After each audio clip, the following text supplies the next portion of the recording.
సోదరులకు ముందుగా నూతన సంవత్సర శుభాకాంక్షలు.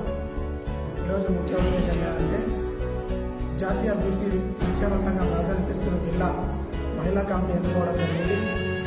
మహిళా విభాగం అధ్యక్షురాలుగా నాగా అమరావు గారు, ప్రధాన కార్యదర్శిగా వెంకట గారు, సెక్రటరీగా మచ్చ అనసూయ గారు, మరో సెక్రటరీగా బండారి రేవతి గారు, అదేవిధంగా పట్టణ అధ్యక్షుడిగా కోడెం రవి గారు, పట్టణ జనరల్ సెక్రటరీగా సందగం శ్రీనివాస్ గారిని ఎన్నుకోవడం జరిగింది.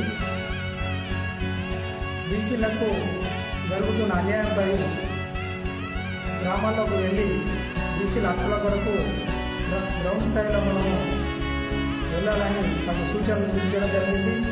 అదేవిధంగా ఈ కార్యక్రమంలో పాల్గొన్నటువంటి జిల్లా ఉపాధ్యక్షులు వెంకటరాము గారికి, అధికార ప్రతినిధి రమేష్ గారికి, సెక్రటరీ మల్లేశం గారికి, మరో సెక్రటరీ నరేందర్ గారికి మరియు అర్బన్ మండల అధ్యక్షులు శ్రీనివాస్ గారికి, ఉపాధ్యక్షులు రాము గారికి